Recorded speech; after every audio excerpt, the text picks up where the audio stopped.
Sorry, I can't do it. Nah, that's how we're feeling right now, though. Tell them why. What's up, everybody? Manchester United All right. tied. No. It was a Manchester United game day. Suddenly also. Yeah. Manchester United game day versus Sunderland today in the Premier League. 0-0 tie, 0-0, as they say. So just a bit frustrating to watch. So let's get right into it, Millie. What were your thoughts? Honestly, today, just quite frankly, not good enough. Like, literally, I won't say across the board because Lamens, Maguire, Luke Shaw, a couple of players did indeed have key games. They made key blocks and key moments, and helped save us inevitably from Sunderland today, because that's what we needed, was saving. The football was not there. I don't give a single shit about the weather. I've played through rain numerous times. It's really just not an excuse. Like, it's just not. So the sloppiness, we can attribute that to the 6 changes that were made. Obviously, Michael Carrick had to make some adjustments due to injury and due to other things. So Casemiro was out, missed him immensely. Yeah, the midfield was... Yeah, the midfield was... It was just kind of disjointed, I feel like. Yeah, that's honestly the best way to describe it. Like, I'm honestly surprised by the Mason Mount nod, just because he hasn't really been too involved since Carrick took over. But I think... Again, it was an act of desperation because Casemiro was out. And I think it just really highlights how important the summer transfer window is going to be, because we need another midfielder. We need someone who's going to be locked down in there and really help and support Kobe Mainoo and Bruno Fernandes. And then, I'll just dig into that now. Like, midfield immensely sloppy, like completely disjointed without Casemiro. Like, at times it was unclear who was defensive, who was the 8, who was going to be the attacking midfielder. Like, it was just very all over the place. Like, they weren't bouncing off of each other, they weren't finding each other in key spaces. So whereas Sunderland was able to get the ball, move the ball well, find passes through our midfield, like, our midfielders were just... I honestly don't even, like, it was just not good enough. Not good enough. And then we get into the attack. What attack? I just don't understand, like, what our players are so afraid of. Are you afraid of creating dangerous opportunities? Are you afraid of scoring? Somebody has to take responsibility in front of goal. Somebody has to be willing to take on a defender and create something. I mean, every single time we get into the corner of the 18, we get in or around the box, we're cutting back and we're looking for crosses every single time. I know. If you could hear the amount of times we're going, shoot the ball. Like, you have to shoot. Like, it's not even like a joke anymore. Membo, Ahmad, Bruno Fernandes, also at Cunha, you guys have to shoot the ball. Like, we cannot walk every single goal into the 6-yard box and then pass it in from there. It can't, like, it's just unbelievable. Our tallest and best players in the air are not even on the roster today. No Šeško, no Casemiro. And what do we decide to do? Crosses only. I know. It's just mind-boggling. We don't have the facilities for that, bruv. We didn't have them on the pitch with us. So why are we crossing every single opportunity we have to nobody in terrible conditions? I know. It's a madness. It's a madness. And then there is no responsibility taken by any of our attacking players. Bruno, you're too focused on beating the record right now. You also have to shoot.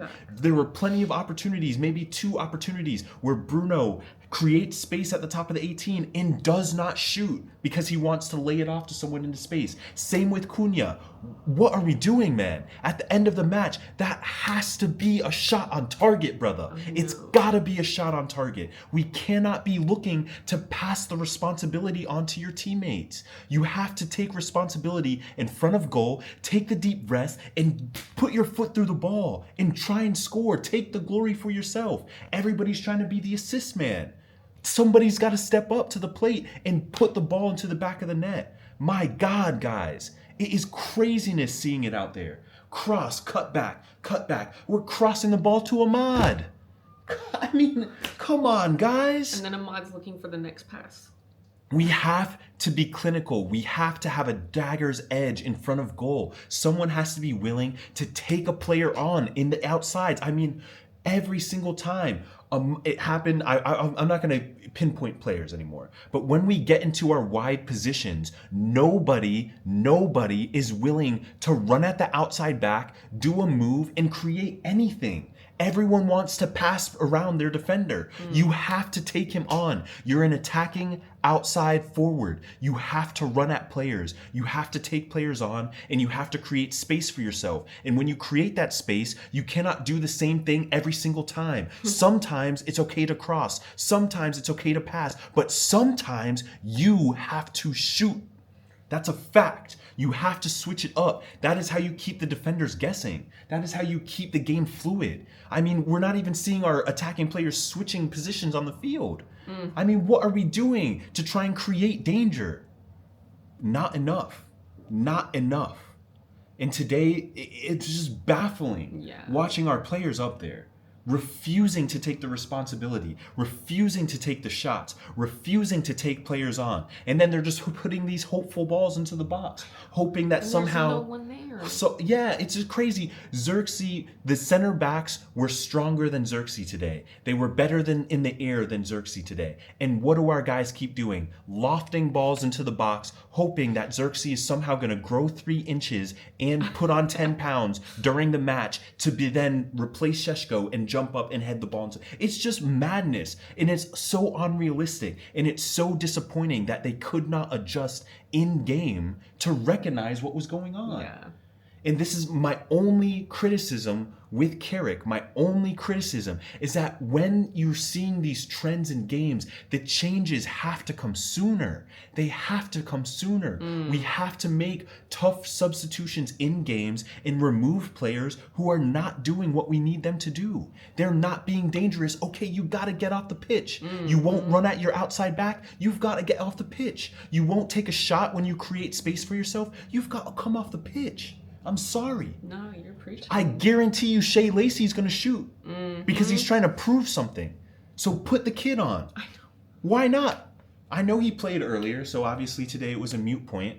All we had was the Fletchers on the bench. But in previous matches, when we have had Shea Lacey on the bench, why not? Our current attacking players are refusing to take the responsibility and shoot. And it's the epitome of why we're playing. Like the game was poor because we could not keep the ball. Our midfield was in shambles. We needed midfield adjustments immediately. We needed a structural formations change in game when we realized that Mason Mount, Bruno, and Mainu were not covering the distance together. Yeah. And even so, like, I still say that, but I say that with an asterisk because without Kobe Mainu, I don't even know. Yeah. I mean, he had to make up the ground for 2 other players. And you could see how much of a wear that was on his game because it was so much running just to cover his other 2 midfield partners that he didn't even have an opportunity to be creative in moments. But yet he was the only midfielder that actually wanted the ball at his feet. Yeah. And it's just not good enough. Every single person has to want the ball under pressure, and has to be willing to play under that pressure and create for the team. If someone's on your ass, then you got to take 2 steps with the ball and create some space. Like, that is the reality. Like, there were just so many things that went wrong today. So many things. And it was just so frustrating seeing the exact same patterns play out in the match when we knew it wasn't working. We were never scoring off a cross today. No. We were never scoring off of it. But you're telling me in those wet conditions, nobody had the bright idea to shoot and test the goalkeeper? I mean, come on, lads. Balls skipping off the surface in a wet conditions, it's the perfect time to shoot. And we just refused to do it. I don't get for it. 90 minutes. We did not shoot. That is not good enough. It was not good enough. I know it's a tie. I'm glad that we still rescued a point out of the match. But you notice what I said there? United rescued a point because we were lucky to survive that match. Honestly, it was really stressful. really stressful and really frustrating to watch. And it was kind of also really frustrating towards the end, watching the desperation tactics kind of pick up as well. Yeah. That dive from Cunha, Yeah, that was so I don't want to see that again. Yeah. Literally, next time Cunha or another player dives like that, they should be subbed off immediately. It is disgraceful to football. Yeah, agreed, 100%. And I just feel like the intensity that they were trying to come with at the end of the game, like that's what we need to be seeing earlier.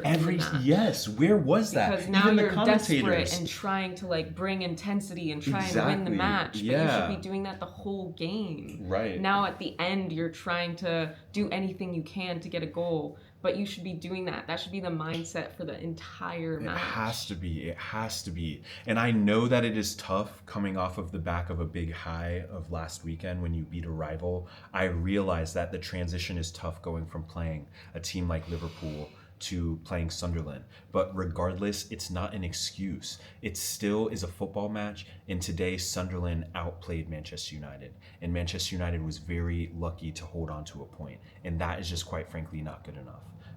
That's really it. Like, we were disjointed. You know, it shows how important depth is. It highlighted a lot of weaknesses on our bench, on our second team, people who would play key roles for next season. I think today's match highlighted that we've got a lot of positions to fill. We've got a lot of work to do over the summer transfer window, because this second squad that we saw with only 6 changes, just 6 changes were made, and we were literally unable to pass the football today. So if 6 changes are that dramatic, it's safe to say we need at least 4 to 5 transfers over the summer, because 6 changes cannot drop the quality of football this dramatically. It just can't. And when you have players like Lissandro coming back into the team from suspension, you expect a certain uplift in the ability, in our ability to play. And yeah, honestly, I'm not gonna lie to you. It might be a situation if Casemiro's injured, Lisandro Martinez might need to go play in the midfield. And then we need to bring Euro back into the back 4, because Lisandro actually had way more composure than our midfielders did in a lot of situations in the game. And Euro didn't even play today, did No, he? he didn't. That's So, I mean, Euro, Maguire back, center back duo, put Lisandro Martinez in the 6, let him play our defensive midfield, and that will give a little bit of an anchor to Kobe and to Bruno Fernandes, in my opinion. He looked very sure on the ball, was very composed in tight moments, and that's really what you need. Defensively, again, like without the defense. We know he'll defend. Yeah. And I mean, without the back 4 today, I can't even imagine what the game would have been like. Maguire had immense blocks, so many blocks. Mazraoui handled his one-on-one battles really well. Luke Shaw was literally everywhere on the pitch. Everywhere. So yeah, it's just like we cannot rely solely on the back 4 and Lamens to show up and save us in big games. We need more people, and like I said, Kobe obviously played an instrumental role, but apart from that, like, there aren't really a lot of names I can name out of people who were massively effective in our match today.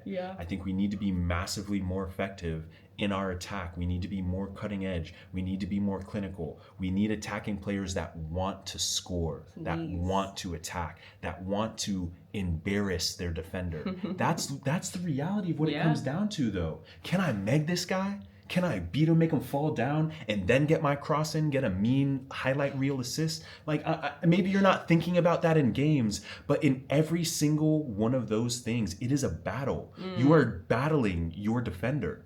And when you have the ball, there's just no reason you're not running at him with pace, especially when we're in those fast transitional moments. I'm just so sick and tired of seeing us on fast breaks, and then we put our foot on the ball and pass backwards. I know. Why are we doing that? We can't afford to be doing that when we're literally not creating opportunities. We have to be clinical and attack with purpose. So yeah, it was just a really frustrating match, honestly. Like, really, really frustrating. Obviously, I still back Michael Carrick. I know that there were a lot of changes, 6 changes made, in the lineup today, and obviously I'm gonna lean on what all the all the people from last season were saying he hasn't had his preseason yet. He hasn't had his transfer window yet. Yep. So I still believe in Michael Carrick and still back Michael Carrick. One poor performance is not going to change my mind on that. I think we know what the issues are. We know the lads need to be more clinical. We know we need to be more dominant in the midfield. We know we need to take care of the football and pass to the guys wearing the same color jersey as us. And if we do that, we'll be successful. So those were my thoughts on Manchester United's pretty underwhelming 0-0 tie against Sunderland. If you made it this far, Thanks for watching. We'll see you next time. Peace.